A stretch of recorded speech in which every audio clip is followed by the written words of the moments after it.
Le bonheur est dans le pré, est un livre écrit par Pierre Rabhi, un agriculteur, écrivain et penseur français reconnu pour ses idées sur l'agroécologie, la sobriété heureuse et le respect de la nature. Il offre une perspective alternative sur la vie et la recherche du bonheur à travers un retour à des valeurs authentiques et équilibrées. Son livre propose une réflexion profonde sur notre rapport à la terre, à l'alimentation, et à la quête du bonheur en harmonie avec la nature et notre propre bien-être. Voyons maintenant les 5 principes clés. 1. La simplicité volontaire. Pierre Rabhi prône une vie plus sobre et consciente, en se détachant de la consommation excessive et en se rapprochant de l'essentiel. Il invite à réfléchir sur nos besoins réels par rapport à nos désirs artificiels. Pierre Rabhi propose une approche de la vie basée sur la réduction volontaire des besoins matériels et la recherche du bonheur dans la simplicité. Cette notion invite à faire la distinction entre les besoins réels nécessaires à notre survie et à notre bien-être, et les désirs artificiels créés par la société de consommation. En remettant en question la valeur du matériel, on peut se libérer du besoin constant d'acquérir toujours plus de biens matériels. Cela permet de réduire les sources de stress liées à la surconsommation. Plutôt que de chercher le bonheur dans la possession d'objets, la simplicité volontaire propose de privilégier les expériences, les relations et les moments de qualité qui apportent une satisfaction plus profonde. En s'éloignant du matérialisme et en se concentrant sur l'essentiel, on peut retrouver un sentiment de sens et de valeur dans nos actions et nos choix de vie. Moins préoccupés par la poursuite de biens matériels, nous avons davantage de temps et d'énergie pour cultiver notre développement personnel, nos passions et nos intérêts. Autres avantages à réduire notre consommation, nous contribuons à préserver les ressources naturelles et à minimiser notre impact sur l'environnement mais également, la simplicité volontaire permet de réduire les dettes et les contraintes financières, offrant ainsi une plus grande liberté dans nos choix de vie. 2. La réconciliation avec la nature. Rabhi invite à renouer avec la nature, à la considérer comme un être vivant et à adopter une attitude respectueuse envers elle, car notre bien-être dépend de la santé de la planète. La réconciliation avec la nature implique la reconnaissance que les êtres humains font partie intégrante de l'écosystème global. Nos actions ont un impact direct sur la santé de la planète et de ses habitants, y compris les autres espèces.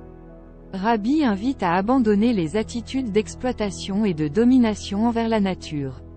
Au lieu de voir la nature comme une ressource à épuiser, il s'agit de la considérer comme un partenaire avec lequel coexister harmonieusement.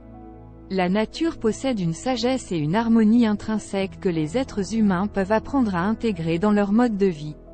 Observer les cycles naturels, l'interdépendance des espèces et les écosystèmes équilibrés peut inspirer des pratiques plus durables.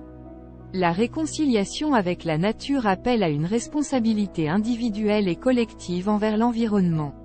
Cela peut se traduire par des choix de consommation conscients, la réduction de l'empreinte carbone et le soutien aux efforts de préservation des ressources naturelles, telles que l'eau, l'air pur et les sols fertiles. Les choix quotidiens, tels que la gestion des déchets, la consommation d'énergie et les modes de transport, ont un impact sur l'environnement. La réconciliation avec la nature encourage l'adoption de pratiques durables dans tous les aspects de la vie.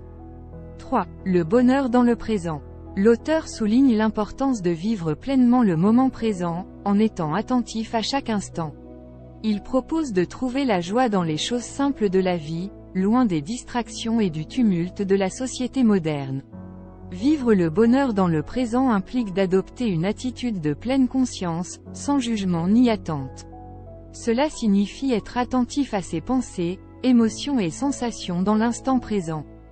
Nous pouvons nous focaliser sur les petites choses qui apportent de la joie et de la satisfaction dans la vie quotidienne. Cela peut être le chant des oiseaux, une tasse de thé chaud, un sourire échangé ou un moment de tranquillité. Être reconnaissant pour ce que l'on a dans le moment présent est une clé du bonheur.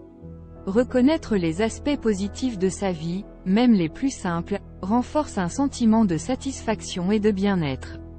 Trop souvent, nos esprits sont encombrés par des préoccupations passées ou des inquiétudes concernant l'avenir.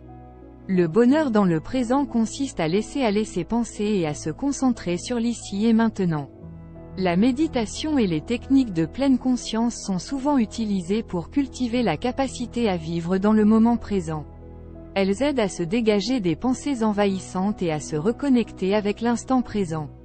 L'une des clés du bonheur dans le présent est d'accepter que la vie ne soit pas toujours parfaite.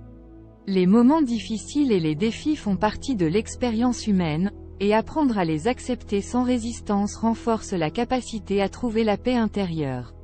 Bien que l'accent soit mis sur le présent, il est important de trouver un équilibre entre vivre dans l'instant et s'occuper des responsabilités quotidiennes. Le bonheur dans le présent n'implique pas de négliger les devoirs, mais plutôt de les aborder avec une perspective consciente. 4. L'autonomie alimentaire.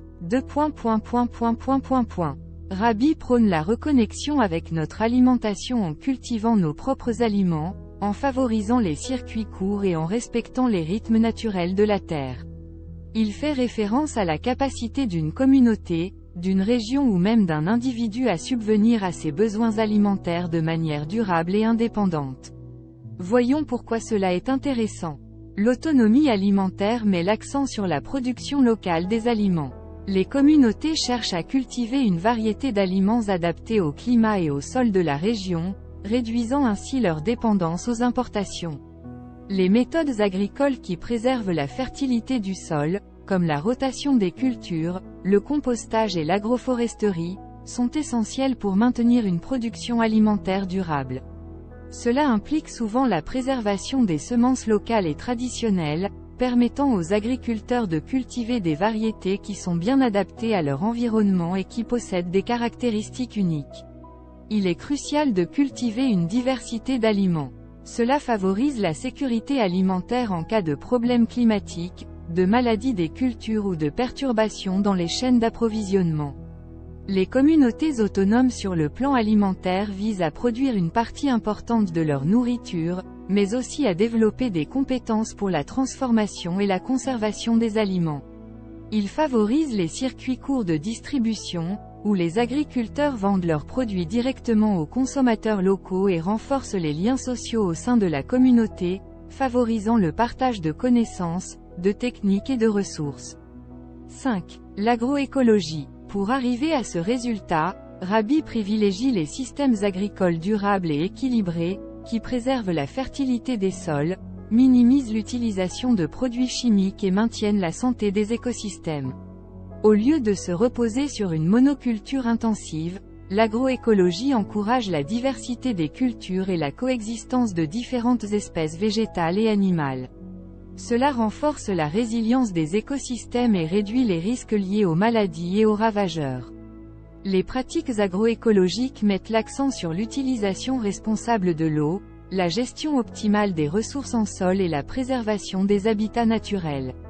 Contrairement à l'agriculture conventionnelle qui dépend largement des pesticides et des engrais chimiques, l'agroécologie privilégie les méthodes naturelles de lutte contre les nuisibles et d'enrichissement du sol. Avant de vous parler d'un 6e point clé bonus, je vous invite à mettre un pouce et à vous abonner. Sur ma chaîne, je vous offre des contenus variés allant des présentations de livres aux réflexions sur des sujets actuels. Point bonus. La décroissance. Rabbi encourage à remettre en question la course effrénée à la croissance économique et matérielle, et à rechercher plutôt une croissance intérieure, en valorisant le développement personnel, la créativité et le bien-être collectif. Il propose une approche alternative axée sur la réduction de la production et de la consommation pour atteindre un équilibre durable entre les besoins humains, les ressources naturelles et la préservation de l'environnement. Plutôt que de lier le bonheur à l'accumulation de biens matériels, Rabbi promeut une redéfinition du bonheur basée sur des aspects non matériels tels que les relations sociales, la connexion avec la nature, la créativité et la satisfaction personnelle. Il propose une réduction du temps de travail pour libérer du temps pour les activités personnelles, familiales, créatives et communautaires, au lieu de se consacrer uniquement à l'emploi rémunéré. Il encourage la valorisation des savoir-faire locaux, de l'artisanat et des pratiques traditionnelles, contribuant ainsi à la préservation des cultures locales et à la diversité culturelle et incite à retrouver un lien profond avec la nature.